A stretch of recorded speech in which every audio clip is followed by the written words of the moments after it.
Bueno, ¿arrancamos, Sandra? Dale, cuando gusten, con mucho gusto. Bien. Bueno, buenos días y buenas tardes.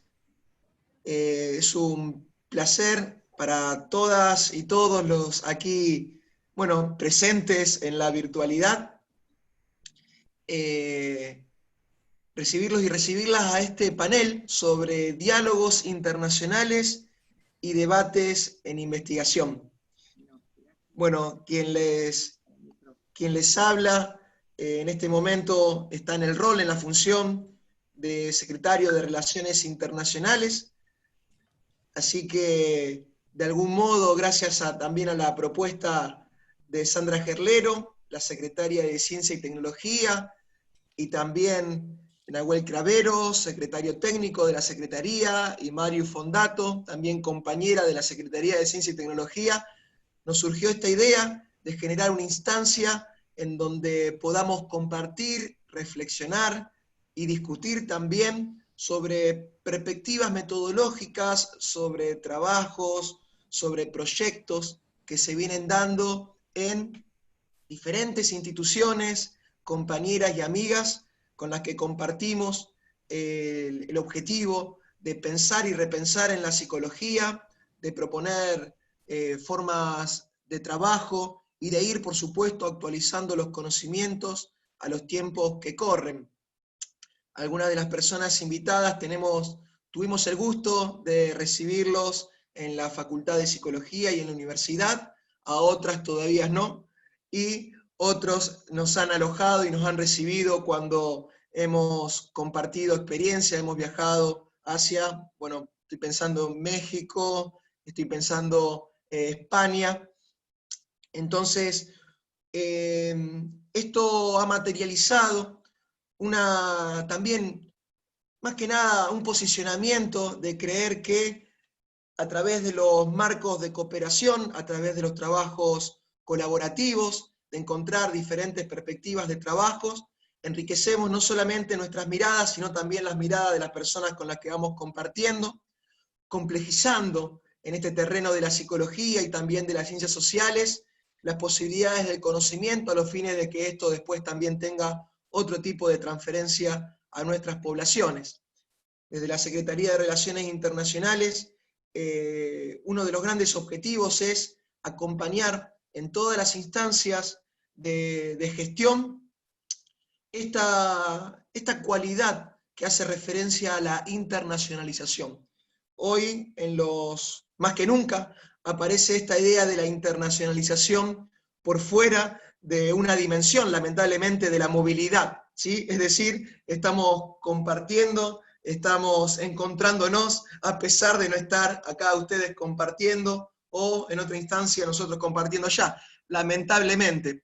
Pero bueno, sin caer en las cosas negativas también que podemos describir largamente de lo que nos está ocurriendo, creo que esto también habilita, ¿no? Por supuesto, a no tener que, a veces, ¿no? Por fuera de ciertos recursos, nos habilita a instancias también de encuentro, que más allá de que no sean presenciales, también son muy nutritivas a la hora de pensar y repensarnos con nosotros.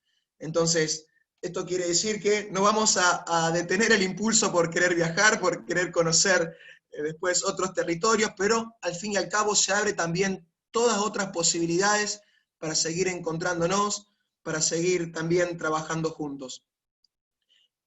Bueno, particularmente después voy a ir presentando a cada una de las invitadas, a cada uno de los invitados. Vamos a tener primero una instancia en donde van a compartir unos minutos sus trabajos y después todas las personas asistentes van a estar habilitadas también para preguntar, para indagar, para opinar. Entonces, esto va a constar de 4 presentaciones. Vamos a arrancar con el maestro Enrique Bonilla de España. Después vamos a seguir con Gabriela Echevejere de Uruguay, después con Martín Plasencia de la Universidad Autónoma de Chiapas y luego con Ivonne Ramírez, que nos visita desde Bolivia. Entonces, arrancando con el trabajo de Enrique Bonilla, me gustaría hacer una mínima presentación de él. Enrique Bonilla Algovia es investigador del área de Psicología Social de la Universidad de Alcalá y miembro de la Cátedra de Género Isabel Muñoz Caravaca.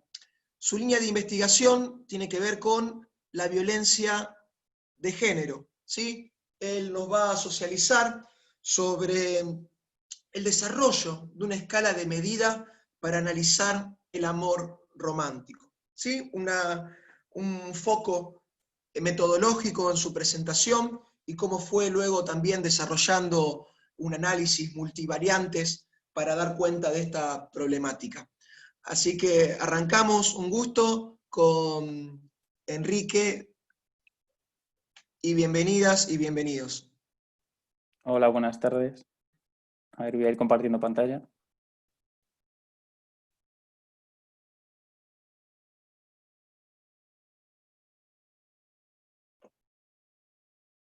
Ya está, ¿verdad? Sí.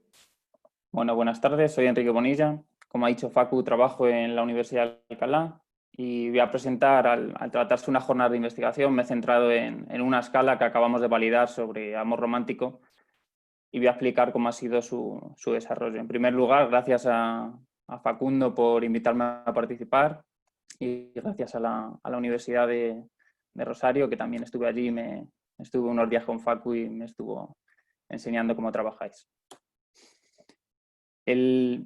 El hecho de que dentro de la psicología, la educación o todo lo que tiene que ver con las ciencias sociales abarquemos sobre todo constructos que son complejos y difíciles de observar hace que tengamos que validar escalas de medida que nos permitan acercarnos a todos estos constructos de forma válida y fiable.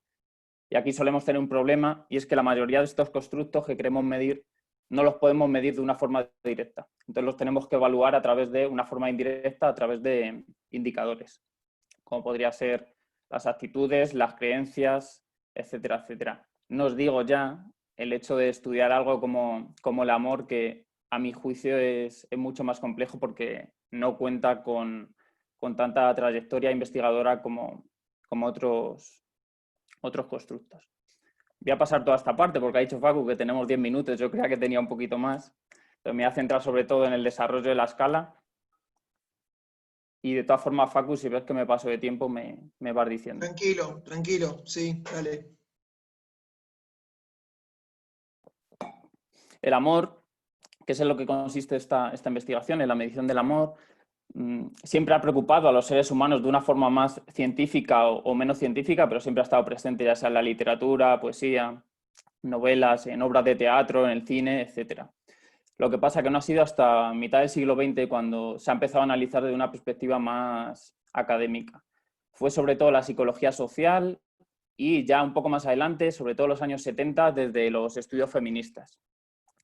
Siempre se ha visto el amor como algo que forma parte de la psicología social, pero como que no se quería tocar. Y ya digo que hoy en día sí que se está analizando de manera más palpable y vemos que las revistas de investigación de impacto dedican buena parte de sus investigaciones al amor, pero sigue siendo todavía un tema que no se quiere tocar o que da miedo tocarlo. Los estudios feministas han sido los que más han tocado este tema, principalmente porque a pesar de que se están aprobando leyes de promoción de la igualdad de género, el ámbito de las relaciones de pareja heterosexuales es un ámbito en el que la desigualdad se sigue reproduciendo hoy en día. Entonces, es un ámbito de estudio creciente en este ámbito. Yo me he centrado sobre todo en la parte del amor romántico como ideología cultural, porque muchas veces pensamos en el amor como emoción y nos olvidamos de que la forma que tenemos de actuar dentro del amor está salpicada por un entramado de construcciones simbólicas y sociohistóricas, como puede ser aspectos culturales, ideológicos y hasta incluso económicos. Todo englobado dentro de un margen, de un entramado patriarcal que sienta las simientes de cómo amamos y cómo no amamos. Además, la socialización diferencial hace que cómo nos educamos mujeres y hombres sea distinta, sea de distinta manera, y los ideales amorosos que que tenemos o que nos inculcan también son diferentes. Por poner un ejemplo rápido y paso, a los hombres normalmente se nos educa para que el objetivo principal de nuestra vida sea el trabajo en el ámbito público y a las mujeres en el ámbito privado. Esto hace que el amor para los hombres, a pesar de que sea importante, siempre sea algo más secundario que para las mujeres. Y esto luego se ve al analizar temas como la violencia de género, por ejemplo. A la hora de analizar el amor hay una parte fundamental, que sobre todo en Occidente, que son los mitos del amor romántico, que podemos decir que son las creencias sobre qué significa amar o qué es el amor verdadero, entre comillas. Entonces, todas estas creencias que hay a nivel social que nos transmiten sobre lo que es el amor verdadero, a priori puede parecer que son insignificantes y que no pueden tener una repercusión en el ámbito de las relaciones de pareja, pero todas las investigaciones nos están diciendo que sí, que influye mucho. Por ejemplo, supongo que la mayoría de las personas que me están escuchando conocerán estos mitos. Alguno de los más evidentes puede ser el mito de los celos, es decir, creer que los celos son una muestra de amor, o el mito de la ambivalencia, que es pensar que el amor y el maltrato pueden convivir en una relación de pareja, que pueden coexistir. Estos a priori son más explícitos y son fáciles de ver. Sin embargo, hay otros, como el mito de la media naranja o el mito de la omnipotencia, que puede parecer que son inofensivos, pero son igualmente perjudiciales para las mujeres en el ámbito de las relaciones de pareja. Por poner un ejemplo, el mito de la omnipotencia, que significa creer que el amor todo lo puede hacer que una mujer que esté sufriendo violencia en el ámbito de la pareja se aferre a ese amor para intentar cambiar al agresor, para intentar que vuelva a ser como antes, para intentar que no le agreda. Entonces hay que tener mucho cuidado con estas creencias que a priori son inofensivas y pueden perpetuar los ciclos de violencia.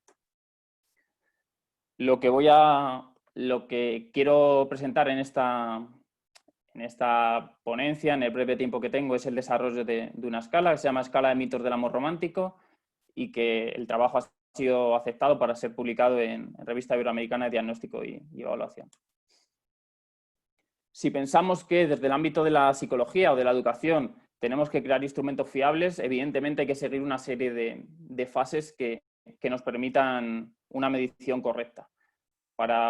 Lo he dividido en tres partes para mostraros qué es lo que hicimos. Por un lado hicimos el diseño de los ítems, una batería en torno a 40 ítems aproximadamente, tanto en primera persona como en tercera persona.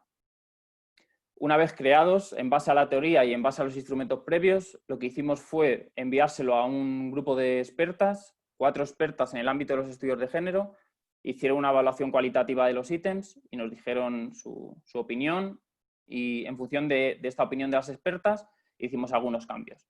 Cuando tuvimos estos cambios, ya sí, seleccionamos de la batería en torno a 40, seleccionamos 11 ítems y se los pasamos a un estudio piloto cualitativo en primer lugar.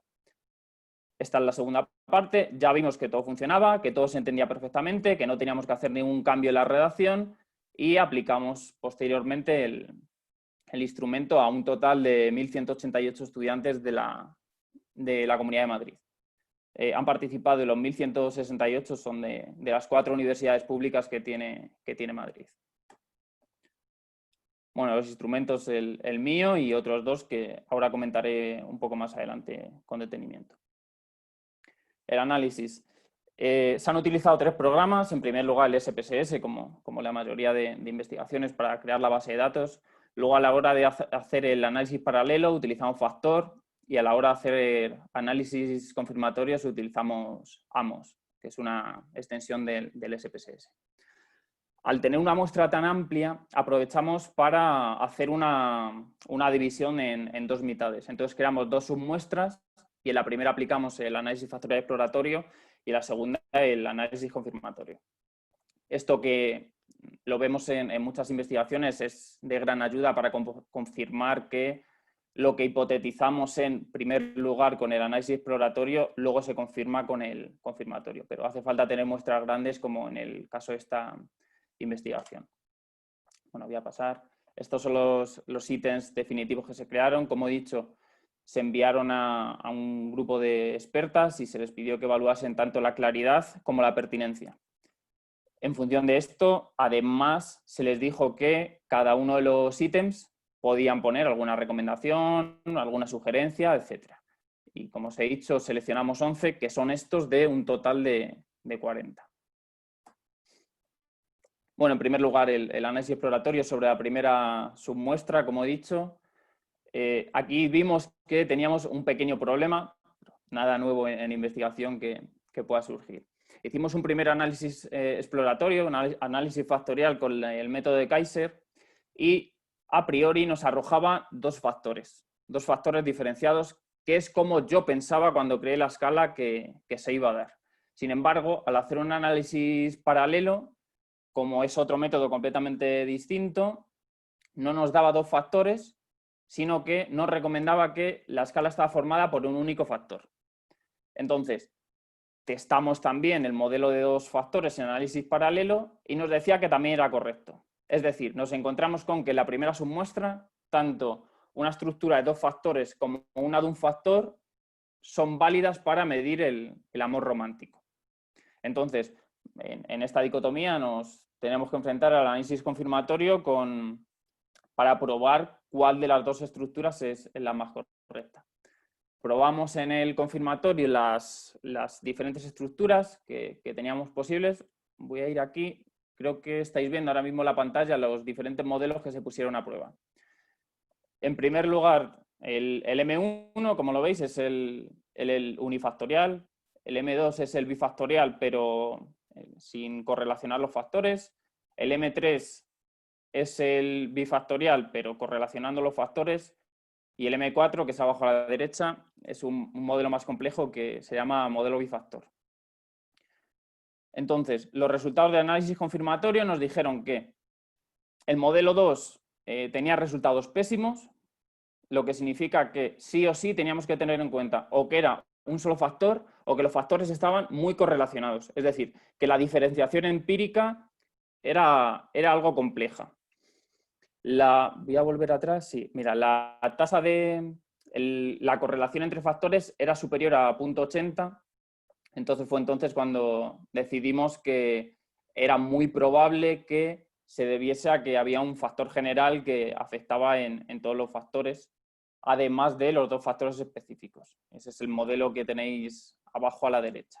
Es decir, no podíamos obviar que había una correlación altísima entre factores. Y esto sí que nos damos cuenta. Podemos ver un montón de investigaciones que están publicando validaciones de escalas. Te das cuenta de que tienen correlaciones altísimas y lo pasan por alto o ni siquiera lo mencionan. Entonces, es importante utilizar nuevos métodos como el bifactor para verificar que esto se debe a que hay un factor general que los agrupa.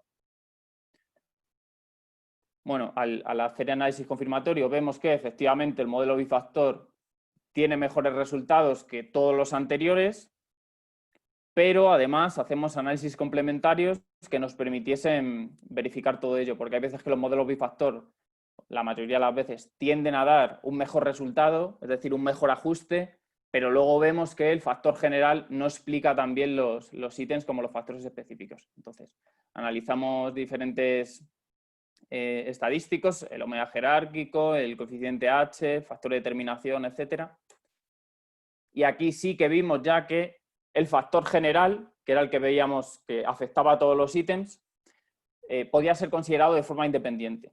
Y que, en cambio, los factores específicos, que eran los dos que, cuando nos fijamos abajo a la derecha, los mitos del amor idealizado y los mitos del amor distorsionado, no explicaban por sí solos información más allá de la que ya explicaba el factor general, lo que nos decía que la escala era principalmente unidimensional. Es decir, que aunque a priori lo que habíamos planteado en las hipótesis era que había diferenciación teórica, y la sigue habiendo, porque hay diferencias entre los mitos del amor idealizado y los mitos del amor distorsionado, luego no hay diferenciación empírica. Entonces, a la hora de utilizar la escala hay que tener en cuenta que, aunque sí que exista una teoría que sustenta que son factores diferentes, únicamente tenemos que utilizar una puntuación general que engloba todos los ítems, porque no tiene sentido hacer la división. Sería aportar información redundante que ya nos aporta la puntuación total de la escala.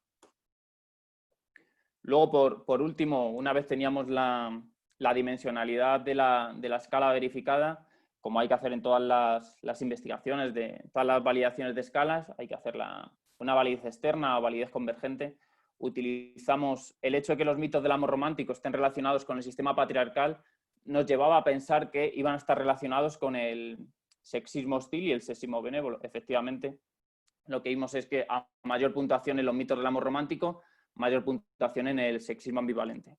Y a su vez comprobamos que los mitos del amor romántico, es decir, la escala que habíamos diseñado, correlacionaba de forma positiva con los mitos sobre el amor, que es otra escala parecida. Lo que nos viene a decir que nuestra escala mide aquello para lo que fue diseñada.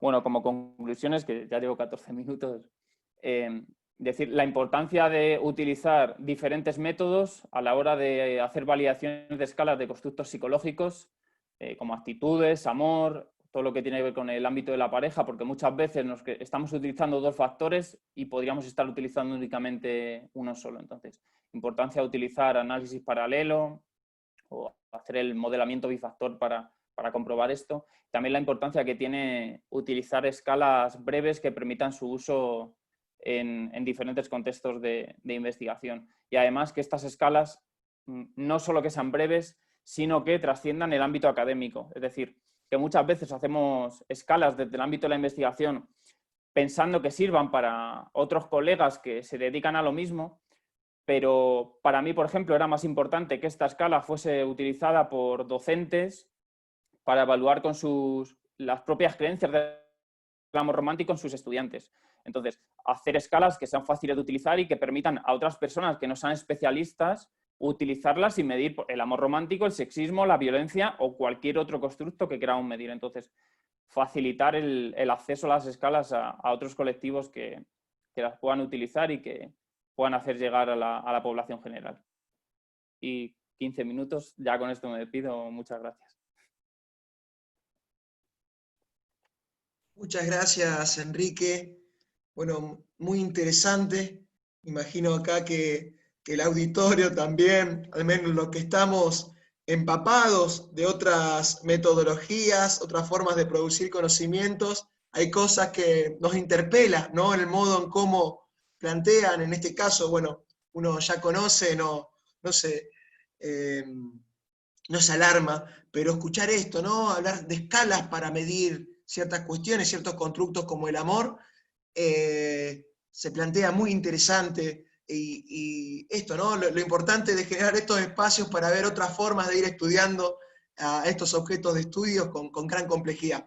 Lo que les pido al auditorio es que vaya anotando y registrando las preguntas, las dudas o los comentarios, así después no nos olvidamos y podemos generar una instancia de intercambio.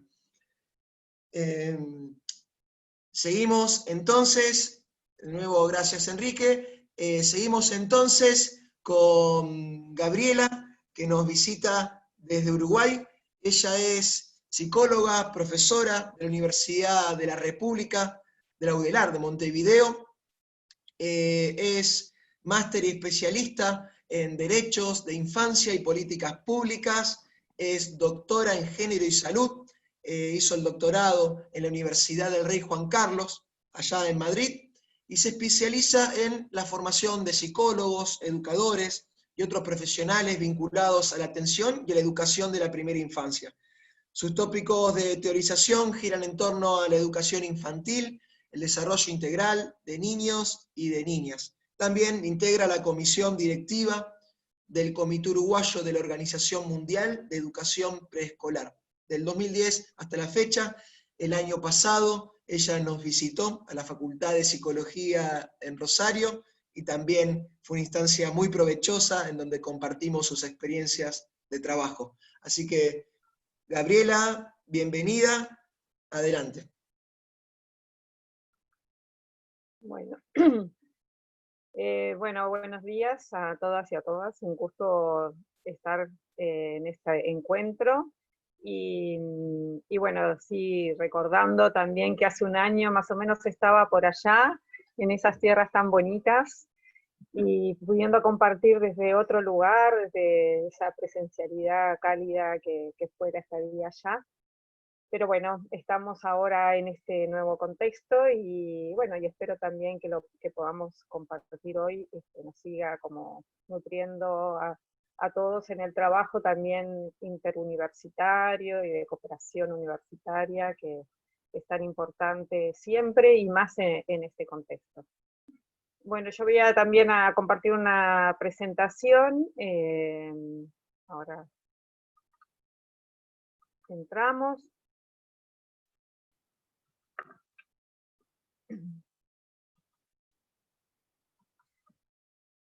Como decía Facundo, bueno, yo si bien voy a hacer una breve reseña media general en relación a en qué estamos desde la universidad, pero después me voy a focalizar a lo que venimos haciendo en el ámbito de la educación de la primera infancia, que es mi especialidad, ¿no?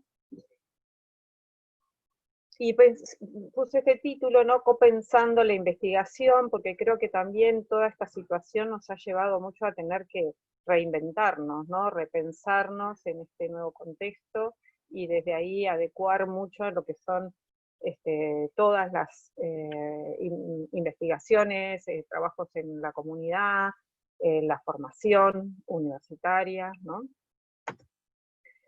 En ese sentido, bueno, compartir con ustedes que la universidad, a pocos días, ¿no?, de declarada la emergencia sanitaria en nuestro país, que fue el 13 de marzo, ¿no?, el rectorado de la universidad creó 3 grupos operativos de trabajo para abordar la problemática, ¿no?, que implicó, bueno, por un lado, la creación de un comité de coordinación institucional, ¿no?, donde se podrían, se empezaron a repensar sobre todo lo que son desde propuestas de cooperación, lo que tenía que ver con la enseñanza, con la investigación y con la extensión, o sea, con las 3 funciones universitarias.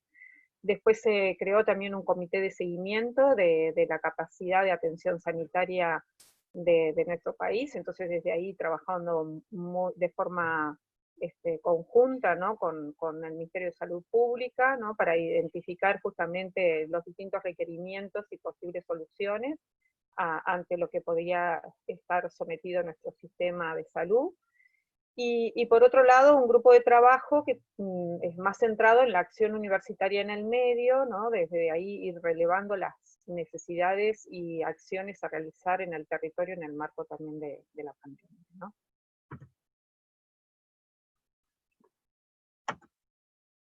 En ese sentido también nuestra facultad se vio interpelada, ¿no? Dentro de la universidad se creó el comité académico de emergencia de la facultad. Eso implicó la activación también de distintos dispositivos de contención y apoyo frente a las distintas situaciones que nos enfrentaba la emergencia. El reconfigurar la enseñanza a la modalidad a distancia, y realmente eso significó un gran esfuerzo, pero se pudo rápidamente readecuar, contamos con recursos suficientes en el sentido de buena plataforma, y desde ahí buenas conectividades en general, bueno, con todo un plan también de apoyo a los estudiantes que tuvieran algún nivel de dificultad en acceso a computadoras, en acceso a Wi-Fi, ¿no? Y eso también posibilitó que tuviéramos muy bajo índice de desvinculación de los cursos, lo cual eso realmente ha sido muy importante. Y también una readecuación de las prácticas de extensión y actividades en el medio, que eso también fue todo un desafío, ¿no?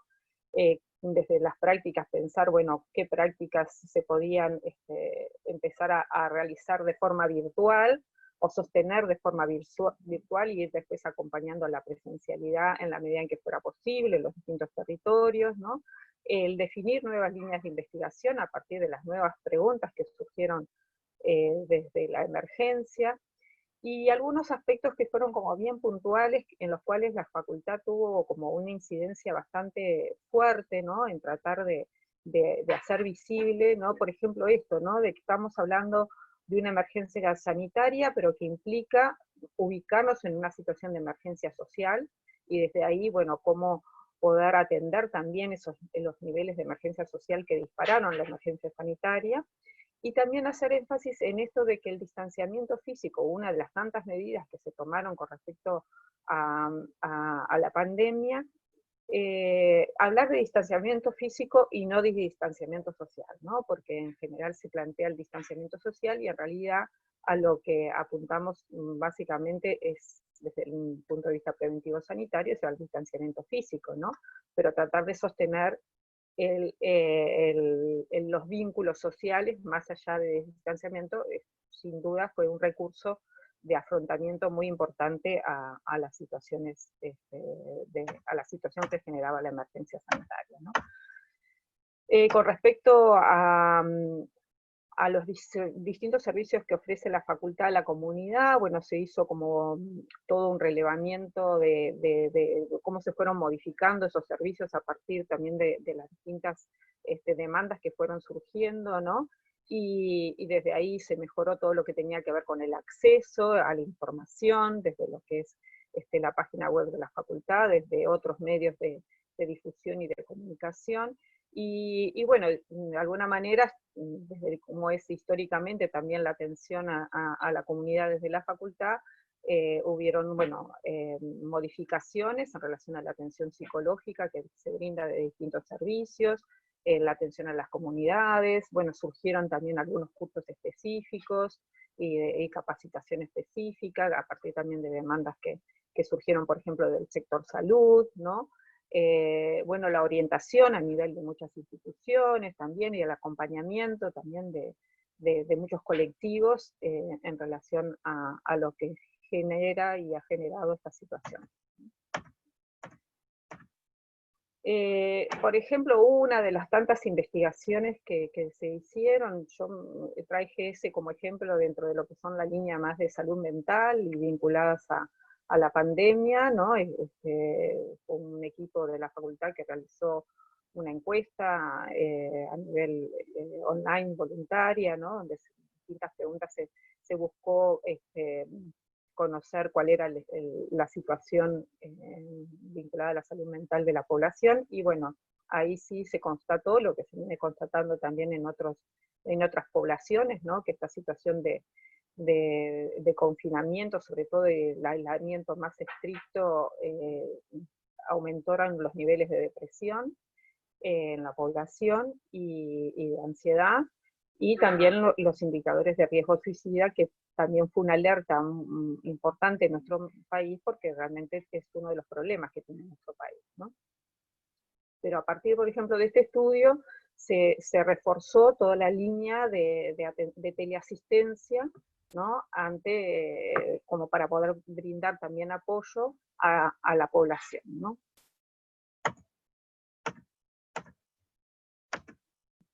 Desde lo que es más el programa en el cual yo trabajo dentro del Instituto de Psicología y Educación de la facultad, el programa más focalizado a la primera infancia, bueno, también nos planteamos, bueno, poder aportar para poder pensar la emergencia y lo que esta genera, ¿no? Entonces, bueno, todas estas ideas, ¿no? De lo que implica el corte abrupto de la cotidianidad, la ruptura de la habitualidad, esto de pasar a percibir a los cuerpos como peligrosos, posibles de contagiarnos, ¿no? O bueno, o parcializados, ¿no? Esto de no expresar los afectos en la cercanía, entonces de alguna manera quedarnos, ¿no? con una limitación en la expresión de los afectos. Por otro lado, esto de que pasamos a convivir con rostros que estaban o tapados o eran pixelados a través de las pantallas, ¿no? Esta situación de perplejidad, ¿no? Todo el mundo ha quedado como perplejo frente a esta situación, ¿no? Que implicó sin duda una ruptura, esta expresión, ¿no? Andambio que se quiebra en un temporal y nos deja, bueno, ¿para dónde vamos? ¿Qué hacemos con esto? ¿No? Este efecto de agobio, ¿no? Y una nueva cotidianidad que nosotros en nuestro país se fue generando sobre todo por las condiciones que nos han favorecido, diríamos, para ir reintegrando, ¿no? La presencialidad, pero con una nueva cotidianidad que todavía nos resulta muy extraña, muy ajena, ¿no? Entonces, frente a esto también, lo que nosotros desde nuestra inserción, ¿no?, en lo que es la educación de la primera infancia, bueno, tuvimos que ponernos a pensar junto con los distintos equipos de maestros y maestras, ¿no?, cómo abordar, sobre todo en un inicio, esto de mantener esta continuidad educativa como forma de reforzar la necesidad de dar una continuidad existencial frente a este corte abrupto, ¿no?, de la cotidianidad, ¿no? El poder brindar también herramientas para comprender lo que está pasando, lo que estamos viviendo, ¿no? Esto de favorecer y fortalecer el tejido social, y desde ahí las distintas herramientas que se empezaron a poner en marcha para mantener ese contacto, para poder garantizar una continuidad en el acompañamiento de las familias, ¿no? En esta situación también que implicó, sobre todo en una primera instancia, lo que era el confinamiento en el hogar, ¿no? Desde ahí con muchos comunicados a las familias orientativos frente a las distintas situaciones que podían estar viviendo con sus hijos y sus hijas, ¿no? Y cómo por ejemplo, informar sobre la situación, cómo dar lugar a poder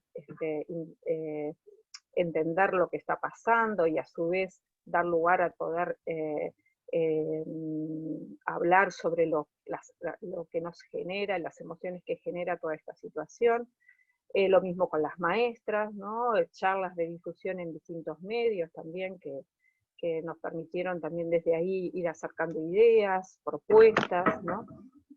Desde la psicología y específicamente desde lo que podían ser aportes en relación a los niños y las niñas, ¿no? Hicimos también algunos, de forma conjunta con la Organización Mundial de Educación Preescolar, que decía Facundo que nosotros integramos algunas declaraciones, ¿no?, de advertencia y de orientación a la población. Y específicamente después también nos quisimos como enfocar en la infancia, ¿no? Porque quizás a diferencia de otras situaciones de emergencia, ¿no?, donde siempre se dice, bueno, los niños, las mujeres y los niños primero, ¿no?, y vamos a atender qué pasa con los niños, en esta situación de emergencia, justamente por no ser la población de mayor riesgo, bueno, se constató, ¿no?, que los niños y las niñas quedaron como en un segundo plano, ¿no? Pensar en qué está pasando con ellos, qué es lo que de alguna manera les está afectando, todo lo que ha implicado para ellos en cuanto a la vulneración en muchos de sus derechos. Bueno, eso es algo que nos ha movido mucho en nuestras investigaciones y nuestras acciones.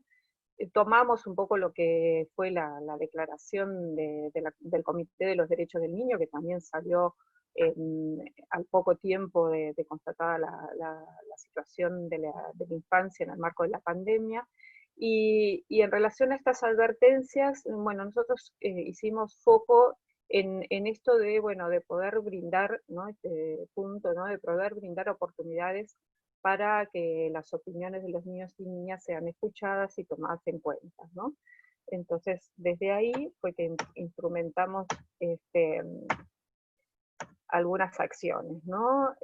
Vinculadas específicamente a lo que es lo emocional, ¿no? Para poder, de alguna manera, preservar la infancia, decíamos, ¿no? Y en esa línea, bueno, esto, cómo poder ayudar a reconocer sus emociones, a entender cómo las vienen vivenciando, desde una escucha atenta, sensible, ¿no?, propiciando un vínculo que jerarquice el compartir esas emociones para comprenderlas, y poder procesarlas, desde hacerlos sentir seguros y cuidados, sabiendo de que, bueno, que sin duda también era esperable que aparecieran desajustes conductuales, en general transitorios, propios de estas situaciones de crisis, ¿no?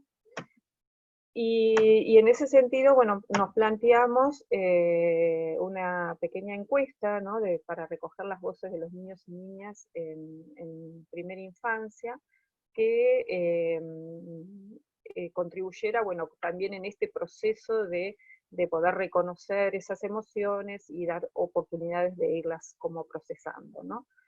Esa encuesta, bueno, recogía básicamente estas ideas de cómo fueron esos días, sobre todo en los días más de confinamiento en el hogar, que no se podía venir al jardín, bueno, por qué no se podía venir, las emociones vividas, si extrañaron el jardín y qué fue lo que extrañaron. Y bueno, también vale aclarar, ¿no?, que nosotros desde julio, desde fines de junio, ya se comenzó paulatinamente un retorno a los centros educativos, con otras condiciones muy distintas, diríamos, pero bueno, sí acompañarlos también en ese proceso de reintegro a esa nueva, a esa nueva realidad, diríamos, a esa nueva situación de los jardines muy, muy diferentes en algunos aspectos a los que ellos estaban acostumbrados, ¿no?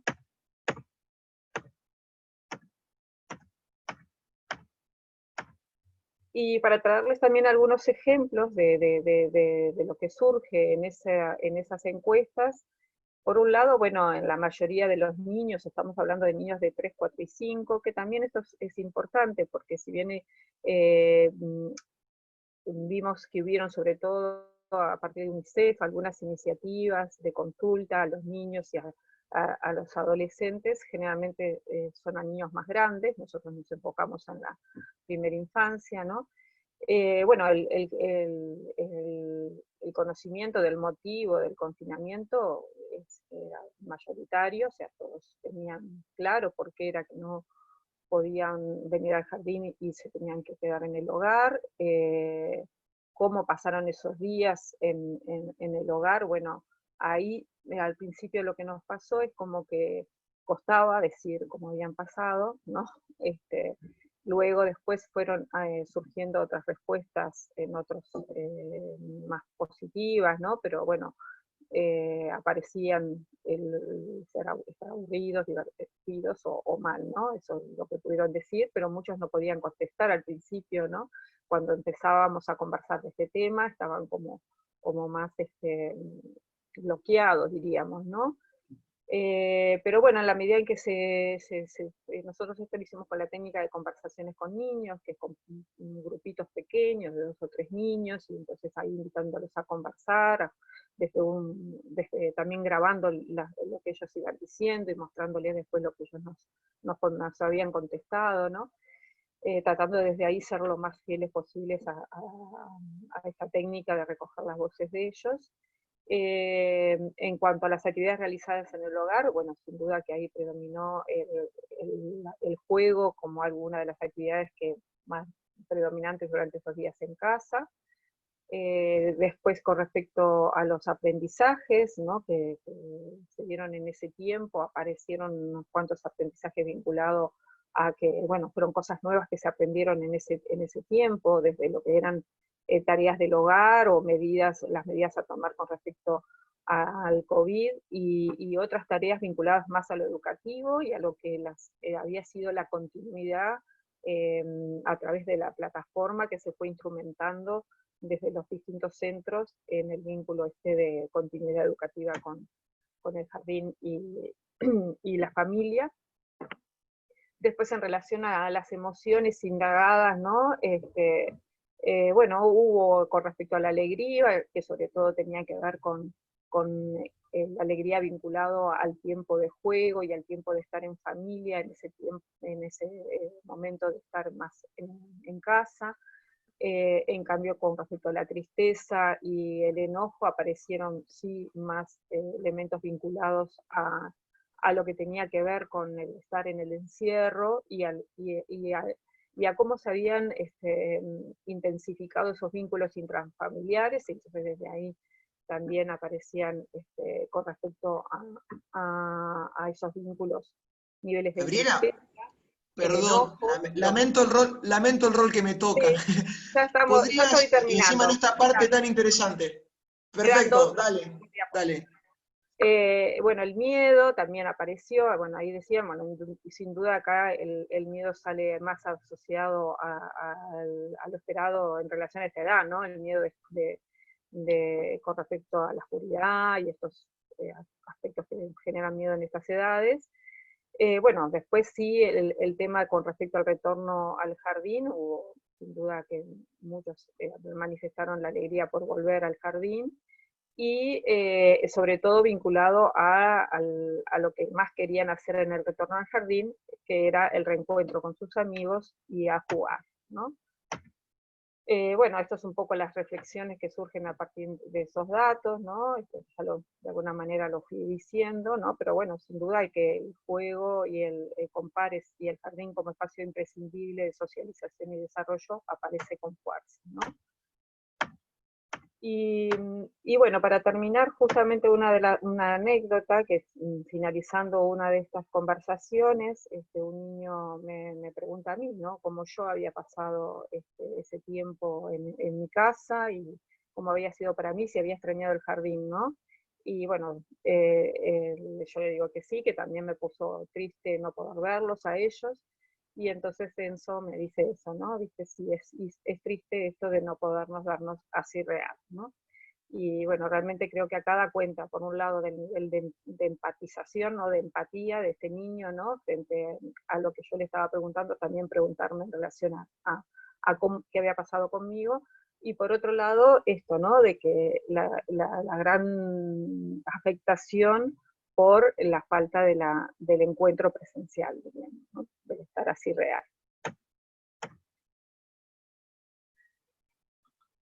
Gracias.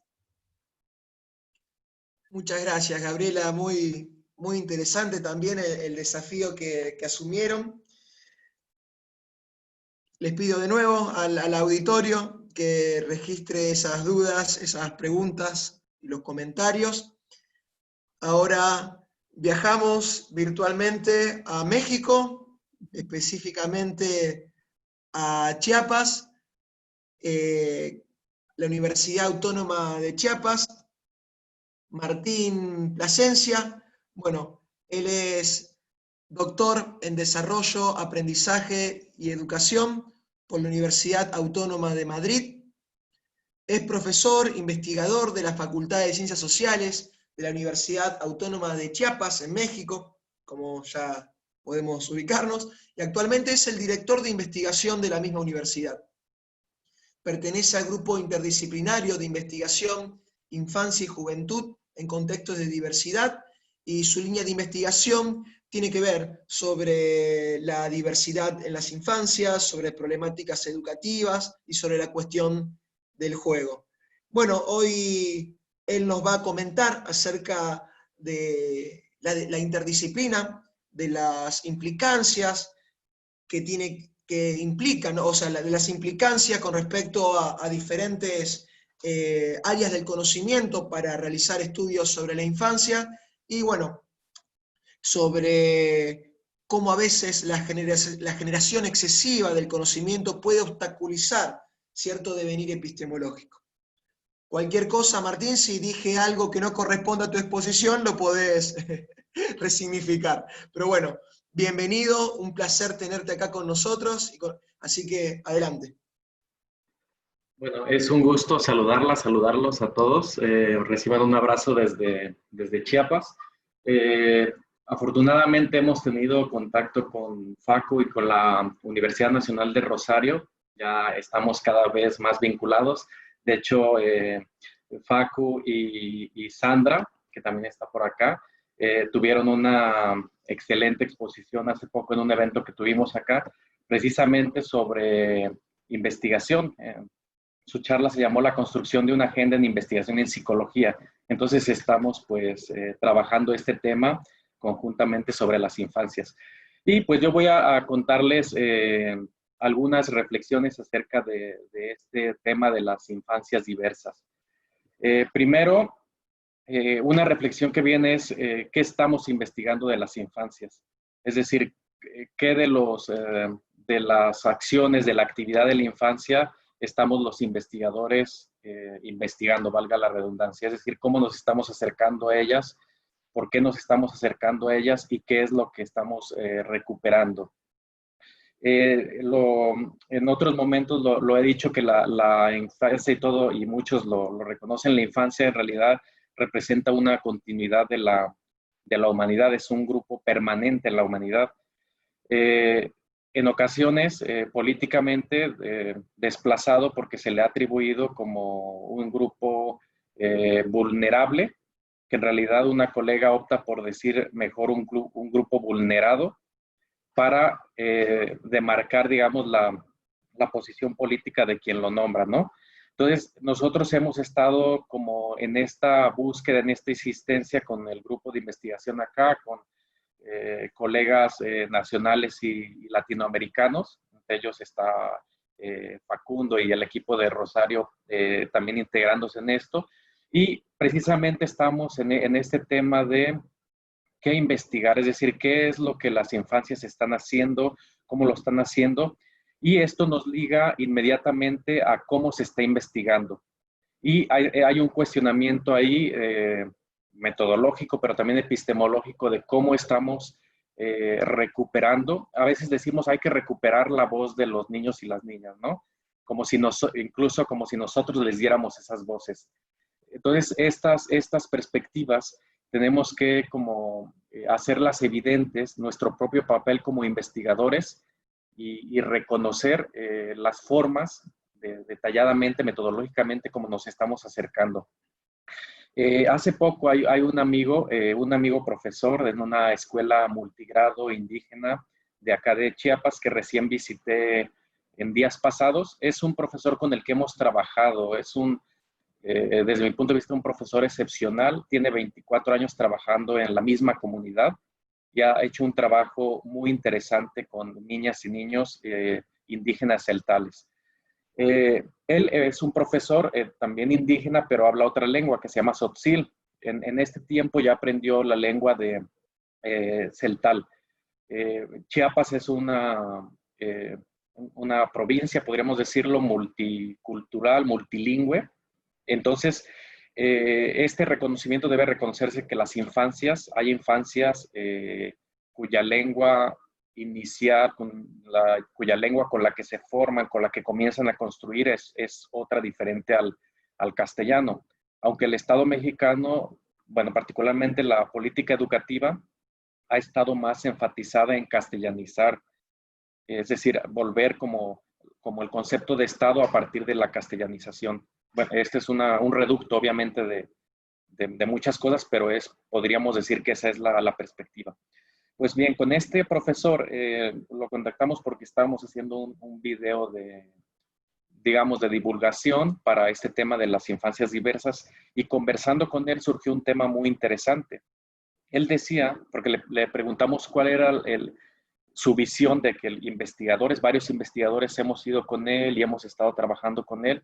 Entonces dice, bueno, vienen, preguntan cosas, pero siempre se llevan como una parcialidad.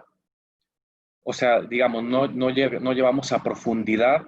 Y usó una frase muy interesante que yo la recuperé, la guardé, porque decía él, a veces nosotros o las personas tienen algo, pero el investigador ya va preconfigurado a preguntar algo. Entonces, cuando la persona no ve que no están preguntándole sobre él, sino lo que quieren sobre él, entonces él mencionó una frase bastante interesante que dice, entonces nosotros escondemos lo que debe ser protegido. Es decir, como si lo que yo tengo no te interesa, entonces lo guardo y entonces te doy datos de los que quieres. Esto me pareció bastante profundo a nivel de nuestras intervenciones en comunidades, por ejemplo, porque él decía, cuando nosotros vamos y recuperamos a través de, por ejemplo, les preguntas algo, les pones un diario, que ahí fue una crítica incluso directa hacia mí como investigador, que utilizo esa técnica de investigación, el diario, y considero que el diario es una herramienta profunda que permite descripciones como bastante interesantes, pero él dice, bueno, preguntas esa segmentación, pero no vienes a vivir acá, no vienes a conocer las formas específicas ampliadas de lo que te ponen en ese diario. Entonces, es como, a nivel metodológico nos dice, bueno, entonces, ¿cómo resolver? Porque obviamente quizá no podemos así de manera real irnos a vivir a todas las comunidades que estudiamos, ¿no? Eso sería imposible, creo. pero cómo resolver entonces o ir disolviendo este dilema para poder sí acercarnos de manera respetuosa. Él decía, incluso si aprendes la lengua, no quiere decir que ya conoces la comunidad. Es decir, es una fase. Y él ponía también unas dos metáforas bastante bellas, creo, sobre el océano. Dice, bueno, ustedes llegan como investigadores y llegan a esta parte inicial, ¿no? De la playa, de la parte superficial. Pero hay cosas en la profundidad que incluso algunas ni siquiera vamos a llegar a ellas. Pero ¿qué tanto los investigadores podemos hablar entonces de lo que estudiamos? Los psicólogos, aquí va a ser una autocrítica, también soy de formación psicólogo, pero muchos de nosotros o de otros tendemos a encasillar en diagnósticos y todo lo que esto representa, ¿no? Estas categorías que forma sobre alguien. Facundo ha estudiado bastante este asunto de cómo estas preconcepciones o categorías pueden considerar incluso como de manera de exclusión a ciertos grupos, ¿no? Como el niño enfermo, ¿no? El niño que es violento. Y de antemano ya vamos construyendo toda una serie de cosas a partir de esa figura que incluso nosotros adjudicamos y validamos y continuamos en eso. Entonces, esta parte, pues considero relevante que veamos los alcances de lo que decimos en la investigación. Entonces, nosotros hemos estado insistentes, sé que hay muchos trabajos de varios grupos de investigación, precisamente tratando de, primero, describir bien los procedimientos, las formas, hacer evidente el cómo nos estamos acercando a las infancias, reconocer la diversidad y reconocer cómo esa diversidad en realidad tiene que ver mucho con las formas en las que viven, ¿no? A veces llevamos modelos y queremos implementar esos modelos con ciertas infancias, tomando en referencia a un solo modelo de infancia. Y ya para finalizar, quería esto de la interdisciplina, pues cada vez vemos como más necesidad, ¿no? de ver, porque también comprendemos que la visión de una disciplina es muy importante, pero también intentar hacer estos diálogos con otras disciplinas, porque en ocasiones estamos hablando de la misma persona, de un actor, de alguien que te está diciendo algo, entonces lo estás preconfigurando desde diferentes ángulos, ¿no? Disciplinarios. Entonces, consideramos que esta parte interdisciplinar es interesante, lo que tiene que decir la antropología, la sociología, la psicología, la ciencia política, la salud, etcétera. Hay una gama en realidad bastante interesante sobre esto. La arquitectura, ¿no? Sobre los espacios que se diseñan para la infancia y los espacios públicos disponibles para ella, etcétera. También, cuando estamos acercándonos a estas infancias, estamos generando una producción de conocimiento, o bueno, datos, no sé si conocimiento, datos muy abundantes. Entonces, una pregunta es, ¿qué estamos haciendo con esos datos? Y esto se liga a, por ejemplo, en el caso de las infancias es más complejo porque generamos discursos y generamos textos que ellos no van a leer en los modos en los que los adultos lo hacemos. Porque si les mostramos un paper, pues no, ellos no van a, ¿sí? No, obviamente, no porque no lo hacen porque no está en su lenguaje. Si se los explicamos y charlamos con ellos, si nos acercamos y usamos lenguajes que puedan comprender, obviamente lo pueden hacer. Me refiero a esta parte de cómo transcribimos los datos a los papers. Y sé que esto también tiene que ver mucho con los sistemas de evaluación de nuestra actividad académica. O sea, nos dicen que escribamos, que produzcamos, pero ¿qué estamos haciendo con esa información y cuánta de esta información retorna de una forma comprensiva y transformadora en los participantes, en los iniciales, ¿no? A veces partimos de los niños, nos vamos alejados y tenemos ya nuestra conceptualización de la infancia en una esfera que ya no toca ni siquiera la infancia misma. Entonces, pues en ese diálogo estamos. He escuchado atentamente las intervenciones ahora. Por ejemplo, la cuestión del amor es importante y también se le ha desplazado, coincido con eso, ¿no? Por considerarle una cuestión en ocasiones de manera irresponsable, adjudicándole que no es un tema tan académico, o tema o lo que está viviendo las infancias ahora, por ejemplo, con el COVID. Me pareció muy interesante lo de Gabriela, por ejemplo, porque precisamente también nosotros usando el diario, vimos, por ejemplo, les preguntamos que escribieran su actividad diaria y el juego, que también me llamó la atención, se resurgió, estaba ahí. Y curiosamente en el estudio de nosotros no apareció estos aspectos que nosotros pensamos que iban a aparecer como negativos del confinamiento. Eso habría que explorarlo, porque a veces el narrador elige narrar sobre lo que, ¿no? Sobre lo que le plazca. Entonces decidieron o narraron ellos sobre aspectos que no tenían que ver con este desgaste emocional, con esto. Entonces me pareció bastante interesante y bueno, era mi intervención. Ya como resumiendo, es esta parte de qué buscamos en las infancias, cómo las consideramos, cómo nos acercamos metodológicamente y qué hacemos con los datos o con la construcción que hacemos sobre ella. Entonces, un gusto estar aquí con ustedes y seguro continuarán en los próximos años los diálogos. Muchísimas gracias, Martín. Siempre expresando esa sensibilidad que ustedes tienen ahí en México para generar condiciones de investigación para hacer accesible a ciertas poblaciones, ciertas voces, ¿no? La pluralidad cultural ahí es trabajada de una manera siempre muy, muy respetuosa, muy ética, algo tan medular en las investigaciones, y expresando, ¿no? Y haciendo ciencia también con esas poblaciones que a veces necesitan también generar e intercambiar y negociar significados, ¿no? Como dice Brunner, con sus perspectivas culturales, y leerlos también y trabajarlos desde la ciencia. Así que muchas gracias también por tu presentación. Y bueno, la última presentación, el último trabajo que vamos a compartir hoy, es la experiencia de Ivonne Ramírez Martínez. Ella es kinesióloga, es psicóloga, nos visita virtualmente desde la Universidad San Francisco Xavier de Chuquisaca. Ella es doctora en neurociencias clínicas y experimentales, la Universidad Andina Simón de Bolívar. Es también doctora en ciencias de la educación por la Universidad San Francisco Xavier Sucre de Bolivia.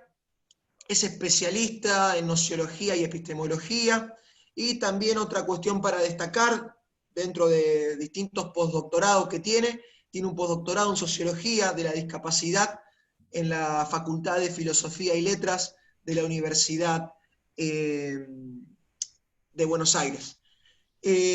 Bueno, hoy ella nos va a socializar un trabajo que tiene que ver con los intelectualismos diversos, reflexionando sobre las mujeres académicas y no académicas, cómo la mujer se ha ido incorporando en los espacios de poder académico y de la función pública en la República Hermana de Bolivia. Entonces, desde ya, muchísimas gracias, y bueno, Ivonne, te escuchamos.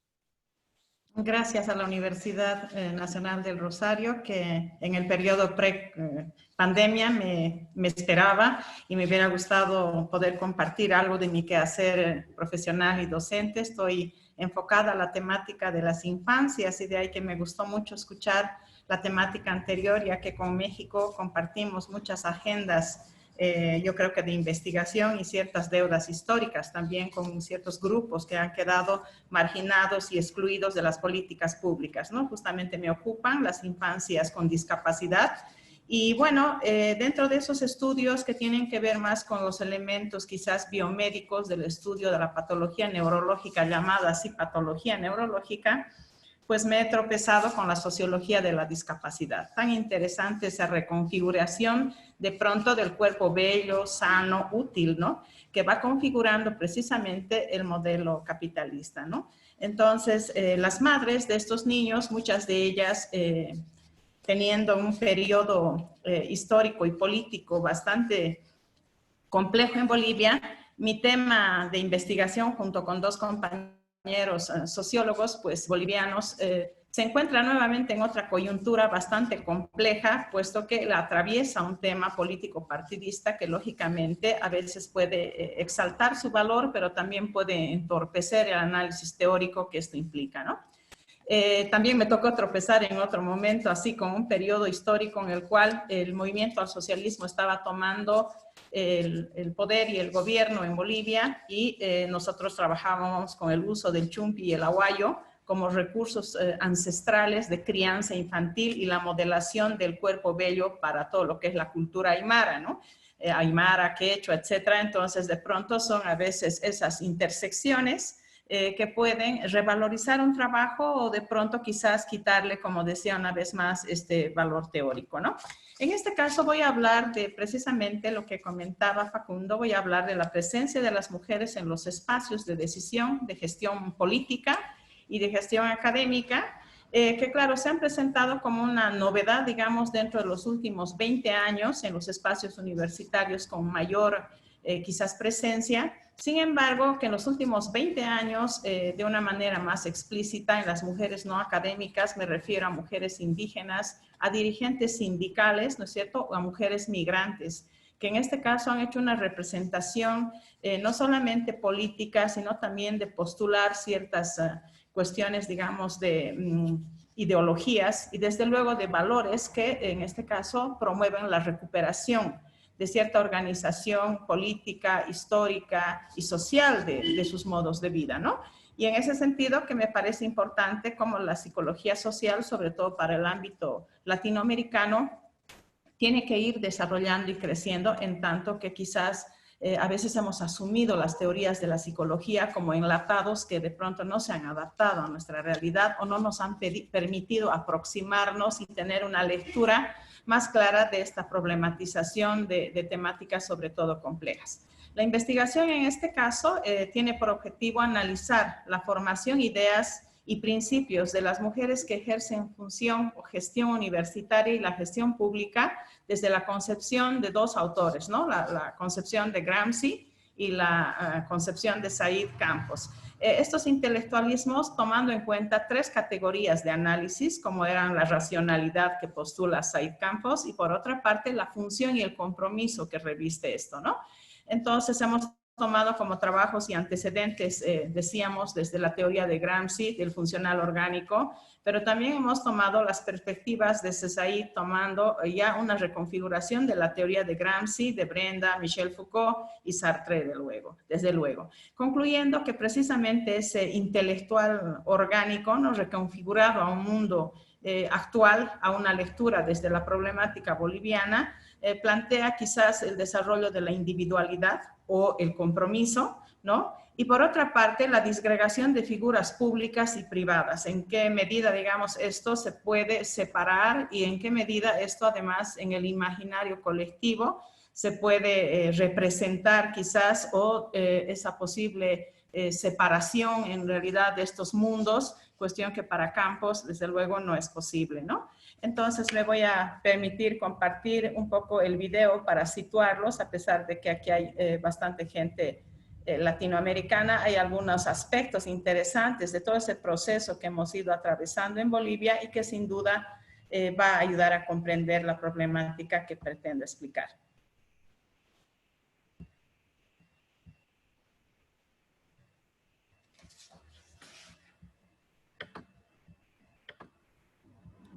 No sé si ya puedo tener el video corriendo.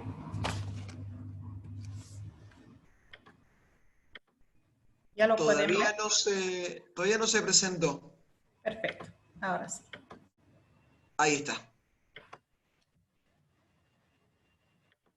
Entonces, este video que tiene por objetivo, decíamos, sobre todo no tanto en cuanto al audio, sino un poco a la contextualización de cómo se va planteando el análisis de esta problemática, que decíamos parte del objetivo de analizar la formación, ideas y principios de estas mujeres, académicas y no académicas, llamémosle a las dirigentes y representantes del movimiento al socialismo en su momento, puesto que la investigación ha sido desarrollada hace 3 años atrás.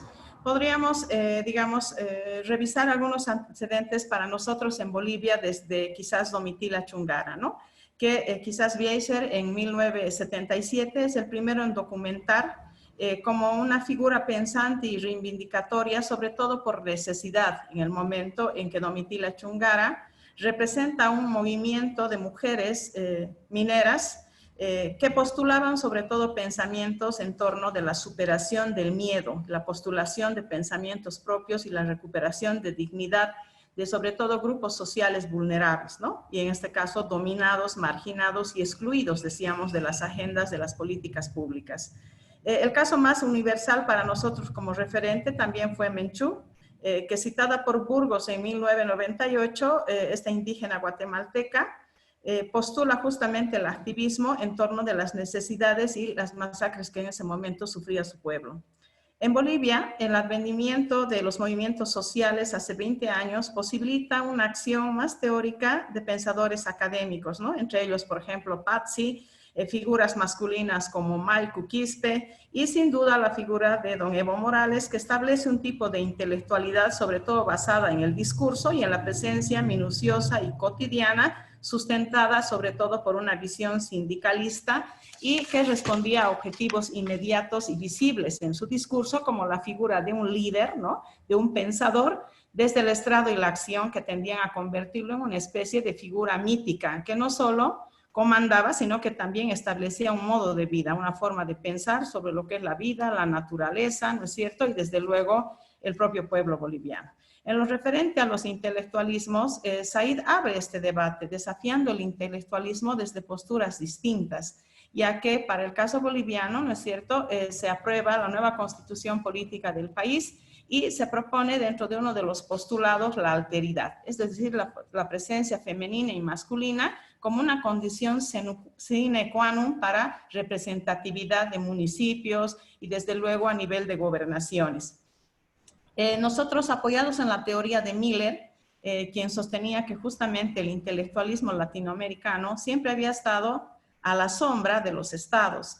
A la suma, el intelectual ha servido como simplemente un reproductor de un sistema. Los intelectuales de más valía han sido durante este periodo quizás desaparecidos, exiliados, porque había una forma impositiva de liderar en América Latina y sobre todo como resultado de las dictaduras y los gobiernos totalitarios. Hemos seguido también para poder comprender todo este movimiento social que no solamente en este caso reviste la observación de grandes dinámicas que se han sucedido en el grupo, digamos, en general, sino particularmente en las mujeres. Rapaport en 2006 postula que el intelectualismo indígena parte de lo oral, justamente de ese material común dominado por todos, en culturas sobre todo agrafas, recogidos por tradiciones, por mitos, por historias orales, por ejemplo, la madre tierra, ¿no es cierto?, las escuelas Ayllu, y de pronto que han servido inclusive los yatiris como fundamentos precisamente de los cambios en las políticas, en este caso, de educación, de salud, de vivienda y otros, ¿no? Los personajes reales y míticos se han constituido en devenires fundadores y provocadores de una identidad. Entonces, el primer afán intelectual indígena ha de ser pensar las identidades colectivas y los que están en relación a lo diferente y diverso, sin duda van a constituir justamente ese rebalse de un sistema que busca también la hegemonía, igual que en cualquier otro periodo de gobierno, ¿no? Entonces, nos interesa en ese sentido ver qué pasa con estas mujeres líderes sindicales que posteriormente, decía, se convierten en autoridades de municipios, de gobernaciones, en asambleístas, que van representando a sus regiones y que van postulando en sus agendas otras políticas que en ese momento estaban siendo deconstruidas por una mayor participación social. La metodología de nuestro estudio ha consistido en un estudio de tipo cualitativo con una aproximación crítica, hermenéutica y fenomenológica a partir de entrevistas en profundidad a 16 mujeres, 8 de ellas rectoras, vicerrectoras, directoras de ciencia y tecnología, directoras de departamento de investigación, ingenieras que dirigen los proyectos de desarrollo tecnológico, innovación y otros, y 8 mujeres que en todo caso decíamos, sobre todo han sido autoridades en gestión de gobierno, ¿no? Entonces, para ello se han identificado sobre todo las categorías de intelectualismos y formación, considerando la racionalidad, la función y el compromiso. Las entrevistas en profundidad han implicado, a partir de relatos de historias de vida, las ideas y saberes que estas mujeres postulaban, los principios que sostienen para el desempeño de sus funciones, en este caso políticas o universitarias, los temas de interés, el concepto de poder que manejan, la formación bajo la cual estas han sido quizás, han recorrido durante este periodo hasta hacerse autoridades, y finalmente, ¿no es cierto?, nos ha interesado conocer el tipo de liderazgo que ejercen, ¿no?, que está muy relacionado con la cuestión del poder. Los resultados son bastante interesantes y sobre todo yo creo que tendrían que formar parte de un conjunto de estudios alrededor de las temáticas que se desprenden, ya que es un tema en realidad exploratorio, ¿no?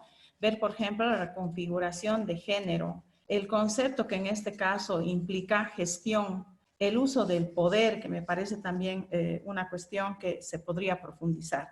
En cuanto a los resultados, vemos sobre la racionalidad que la carrera para las mujeres no académicas o indígenas ha sido sobre todo sindical, aparentemente de reclutamiento inicial por iglesias, por movimientos que en este caso han estado más relacionados con las ONGs y que posteriormente han sido cooptadas, diríamos, por el movimiento al socialismo y que su ascenso ha sido desde las bases. Han recibido formación en escuelas políticas y el contacto con las organizaciones sociales ha hecho que éstas tomen cargos que progresivamente han ido ascendiendo hasta llegar a la Asamblea Nacional. De ahí que se sienten líderes innatas y son llamadas a responder al compromiso del servicio a su pueblo, porque tienen la vivencia de una agenda que en este caso siempre es un pendiente. En la categoría de función que señala Said, se concluye que estas son sistémicas, son políticas, ¿no? Conciben el poder además colectivo, porque su afincamiento y su manera de poder ver, digamos, el ejercicio de sus funciones está asentada en las bases. Sin embargo, digamos, también se pueden ver que ellas no gestionan, no proponen. Lo que hacen es mantener una carrera política en vigencia y su situación personal de discurso, ¿no es cierto?, es un poco reproductivo quizás de los modelos, en este caso del patriarcado, que corresponde lógicamente a una quizás lógica de decolonialidad, pero que sin embargo reviste todavía un afincamiento sobre los líderes, en este caso de sexo masculino. Las mujeres no académicas en funciones públicas desde los discursos son las que sobre todo velan por el interés y el compromiso de transformación de sus hogares, de sus hijos, de su situación de salud, de su situación de educación. Sus demandas son más sociales, comunitarias y se debe sobre todo a sus historiales de vida y a esos compromisos que quedan en deudas históricas desde sus ancestros y que sin duda los visibilizan a futuro. En cuanto a la categoría de compromiso, siguiendo a Said, existe en ellas un compromiso privado, pero también un compromiso público. Aunque en este último limitan su compromiso a la repetición y reproducción de ciertos eslogans y consignas, sus acciones sobre todo están determinadas por el partido en que militan. Entonces hay ciertos eslogans que manejan que también son reproducidos por esta mayores coordenadas y no proyectos legítimos para ese cambio social. Tampoco sale del discurso relacionado a la agenda patriótica los principales pilares, ya que el Estado boliviano en determinado momento promulgó y difundió su agenda patriótica muy relacionada con los 17 objetivos del milenio, donde sin duda la pobreza, la salud, el aspecto materno-infantil, la alfabetización, educación, están, digamos, relacionados sobre todo con la igualdad y la equidad de género, ¿no? Ahora vamos a hablar un poco de las académicas, cuyo análisis también amerita quizás estudios futuros porque coinciden con muchos informes relacionados con la OEI, con el informe de Llanas y desde luego con otros organismos que han estado trabajando en torno de la temática de género, ¿no? Como resultado del análisis semántico y práctico de los discursos que propone según la metodología de Delgado y Gutiérrez en 1999, las mujeres académicas en cuanto a racionalidad han tenido una formación universitaria descontextualizada, viviendo en la burbuja de la universidad sin mayor compromiso social, con una formación sin memoria histórica ni política. Se ve en los discursos una conciencia muy baja del contexto, entendiendo a la racionalidad como la coherencia entre lo que piensan y sus circunstancias. ¿Cómo representan esta situación de sus discursos y sus prácticas? Generalmente enmarcadas en los espacios de laboratorios, de condiciones artificiales y no tanto de un mundo real. De ahí que las prácticas de medio ambiente suelen desarrollarse por lo general en el marco de laboratorios sofisticados que no tienen nada que ver con la realidad boliviana, ¿no? Las académicas responden más a asuntos de méritos, a la formación y a la detentación de títulos, a los méritos mediante estudios de posgrado cada vez más cualificados y altamente tecnificados en el caso de la ingeniería. La racionalidad es también la coherencia que nos va a faltar, que para Said habla del caso de poder entender desde una forma de hacer universidad, de la universidad y su participación como institución social. Estas diferencias perfilan la clara disociación entre la función pública y la académica. En las académicas la capacidad, la formación, la antigüedad, las categorías que están más relacionadas con los méritos, la meritocracia, la burocracia, van a ser aspectos que van a sobre todo reivindicar su militancia académica, no tanto así política como determinante, ¿no? En cuanto a su función, que va a ser en este caso, según Said, la función que ellas ejercen, a pesar de sus luchos y logros personales, estas son funcionales. Son funcionales orgánicas porque tienden a reproducir y a mantener desde sus cargos y desde sus diferentes instancias la institución que dirigen. Se conservan en la funcionalidad del intelectual, que parte de la vocación de compartir las maneras de ser mediante los pensamientos. Estos pensamientos desde el discurso que no apoyan en preceptos, en la investigación o la ciencia, por ejemplo, para resolver problemas o transformar el contexto local, perfilan sobre todo pensamientos más pragmáticos, de mayor formación y organización en tanto planes, perfiles, protocolos de investigación como un ideal. No necesariamente una realidad que en este caso demuestre estar desarrollando políticas de ciencia y tecnología articulados a las agendas nacionales. Las mujeres en funciones directivas, en virtud de su formación y su labor, cumplen y tienden a estar orientadas sobre todo a posiciones desarrollistas, idealistas de primer mundo, por cuanto no plantean cosas concretas respecto al inmediato contexto o a ese quehacer científico que debe terminar justamente en lo que va a ser la investigación, el desarrollo y la socialización de ese proceso. Respecto a las categorías de compromiso, su compromiso sobre todo está más centrado en lo personal. Su logro gira en torno de, siendo mujeres y habiendo sido académicas, han logrado, por ejemplo, traspasar la esfera del machismo en cuanto a las áreas tecnológicas, las ingenierías sobre todo, o al maternalismo en cuanto al cuidado de los pacientes. El segundo lugar, la academia, la escuela, la universidad, para seguir cumpliendo con esa función de madres profesionales. En cuanto a la discusión, nos interesa finalmente postular tres cosas importantes, ¿no?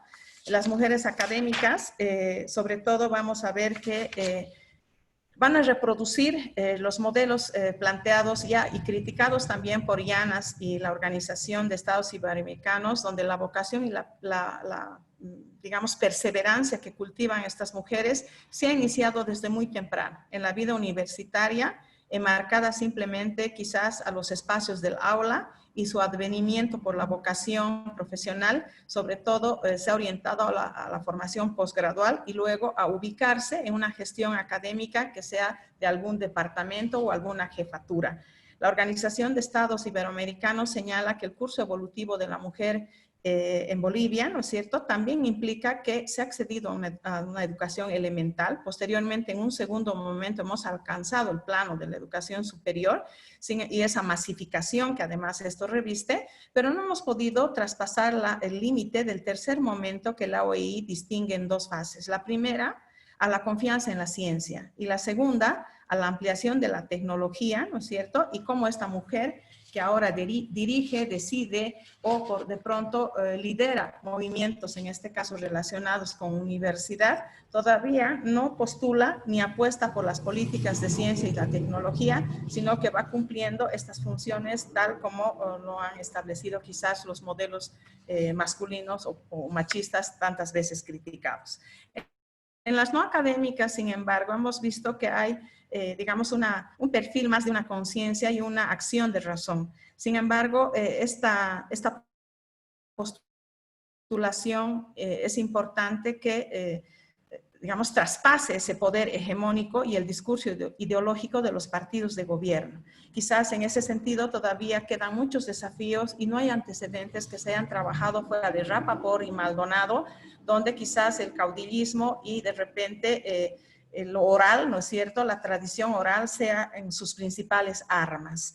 Sin embargo, el pensamiento colectivo comunitario no deja de ser una gran ventaja. En el estudio no se observa, hay un vacío de autoridad consensual, pocos transformadores no inclusivos, los postulados aparecen como neoconservadores, de repente de mantenimiento de un statu quo dentro de la universidad, y no se percibe lo político como una incidencia reflexiva ni necesaria dentro de su pertenencia.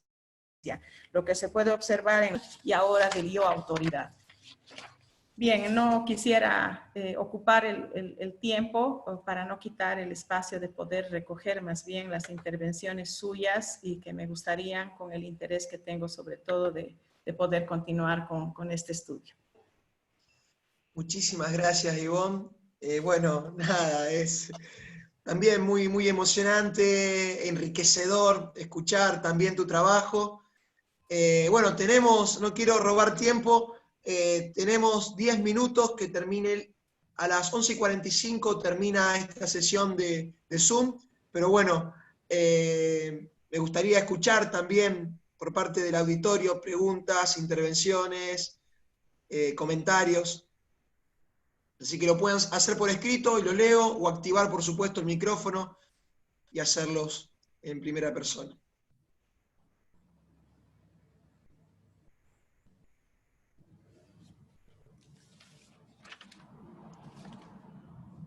Sí, Adriana, ¿Puedo hablar, ¿cómo Facundo? estás? Bienvenida, Adriana. Gracias por tu participación y por acompañarnos continuamente.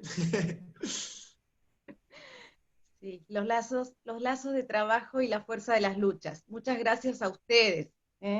Enormes las palabras y las apuestas investigativas de Gabriela, de Martín, de Enrique. Ivonne, bueno, quisiera señalar que estoy azorada con la eficacia, la fineza de los trabajos y sobre todo de lo que es investigación, con toda la fuerza que esto tiene en los discursos. Y en nuestras ciencias. Pero además de investigadores y de docentes, quiero decir algo. Somos analistas, psicoanalistas, psicólogos, somos clínicos. Acompañamos el sufrimiento psíquico. Entonces, algo crucial que está enlazado, creo que en todas las investigaciones que presentaron, es que nos toca dar cuentas de estos cambios culturales que nos traen los feminismos, las disidencias, los que siempre han estado oprimidos en la historia, y más aún les niñes, como lo dice Gabriela, como lo dice Ivonne, los grandes segregados de la historia, les niñes. Entonces, ¿por qué no también seguir procurando trabajo y escritura respecto de les niñes, de las familias homoparentales, monoparentales, de las diversidades, les hijes de les trans? Y voy a señalar algo que está escrito en el prólogo de mi libro, Transexualismos, prologado por Gerard Pommier, que es psicoanalista en París y fue mi director en la tesis. En esta segunda edición que va a salir ahora, él prologó la cuestión de que les niñes de les hijes de trans ya han crecido, ya están grandes y pueden decir en la clínica que están mucho más arraigados al deseo que les hijes de las familias hetero que hemos traído la impronta de las violencias patriarcales contra las cuales hay que seguir luchando y terminar, ¿no? Hacer caer definitivamente los siglos donde el poder y la razón estuvieron del lado de lo masculino en la historia. Muchas gracias. Muchas gracias, Adriana, muchas gracias. Ahí, bueno, estoy leyendo felicitaciones de Silvina. Bueno, Graciela también, un placer que nos estés acompañando, profesora. ¿Puedo Sí, opinar, por supuesto. Facu? Por Bueno, supuesto. primero de todo agradecerle al panel, porque realmente ha sido un placer absoluto escucharlos a todos, y muy, muy emocionante, realmente, y vos nos dejaste con el corazón en la garganta, pero realmente todos los trabajos han sido excelentes y ha sido un placer escucharlos a todos. Con Enrique Bonilla me gustaría establecer contacto, porque bueno, yo toda la vida he trabajado pareja, género, violencia de pareja, y hemos investigado en esta facultad también distintos aspectos con lo que tiene que ver pareja, y bueno, y por supuesto mitos del amor en relación al tipo de vínculos que se establecen. Pero bueno, hemos usado instrumentos o sea, menos validados que el tuyo, y realmente me gustaría ponerme en contacto con vos para que pudiéramos utilizar aquí ese instrumento para las investigaciones nuestras.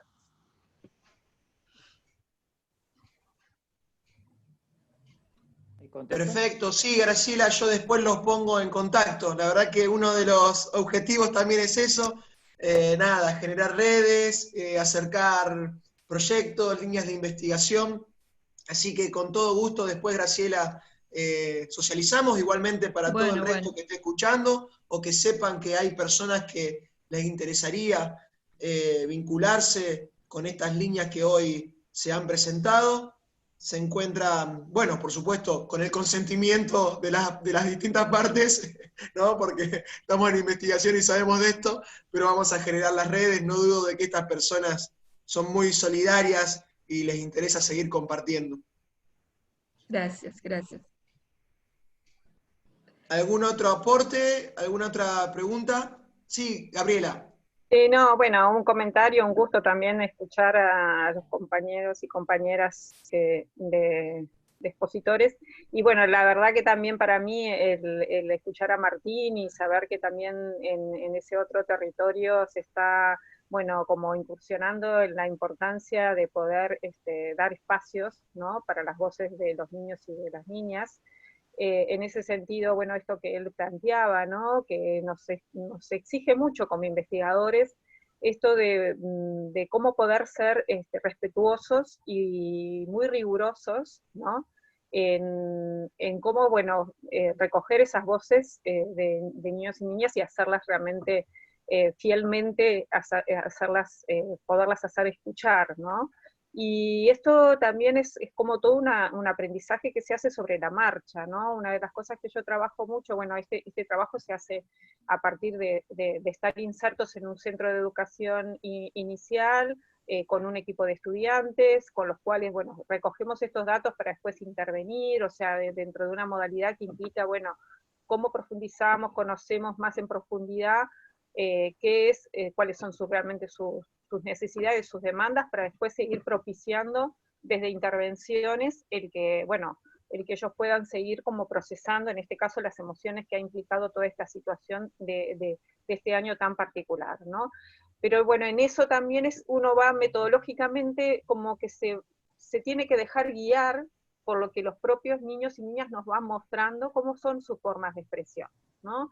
Ahí yo en la presentación eso casi no lo traje, ¿no? Porque, bueno, por una cuestión de tiempo, ¿no? Pero vieron que también habían algunos dibujos, ¿no?, que eran también expresiones, otras formas de expresión que se propusieron para que realmente también desde ahí se pudieran traer otros elementos que hacen también a sus opiniones y a sus visiones sobre la situación, ¿no?, y sobre lo que ellos están sintiendo y de alguna manera están pudiendo, bueno, decir de esta situación, ¿no? Y esto nos parece sumamente importante porque realmente, ¿no?, cuando por ejemplo nosotros explorábamos, pero a ver, porque se los ha consultado muy poco a los niños y a las niñas en toda esta situación, ¿no? Entonces, cuando hubo el retorno a la presencialidad, nosotros insistimos mucho, ¿no? Con las maestras, hasta donde podíamos llegar, desde las distintas instancias que nos invitaron a poder, de distintos medios a comunicar, bueno, preguntémoslos a ellos. Bueno, ¿cómo quieren estar?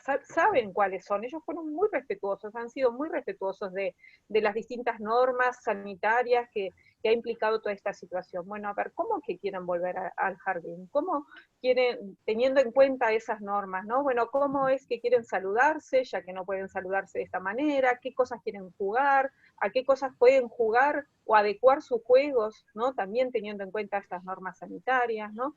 Y bueno, desde ahí todo lo que se puede a partir de atender y escuchar esas voces, la cantidad de estrategias que se pueden implementar, ¿no? Mucho más respetuosas de sus derechos, ¿no? Y por ahí era un poco la línea de nuestro trabajo, ¿no? Estás mudo. Gracias, Gabriela. Ya está por cerrar esta sesión. Agradecidísimo, bueno, y también a su participación. La ciencia más útil es aquella cuyo fruto es el más comunicable. Esto no lo digo yo, lo dijo Leonardo da Vinci ya hace muchos siglos, y fue un placer haber compartido con ustedes, bueno, estas conversaciones, los productos de sus trabajos, y seguimos a disposición para seguir proyectando nuevas producciones de conocimiento y también transferencias sociales. Así que, bueno, gracias Sandra también, gracias, Gracias a ustedes. Gracias Coco y Mario, que Gracias a organizaron desde la Secretaría de Ciencia y Tecnología. Muchas gracias a todos. Gracias, muy interesante, muy lindo. Sí, nos Seguimos en encanta contacto. Chao. esa idea.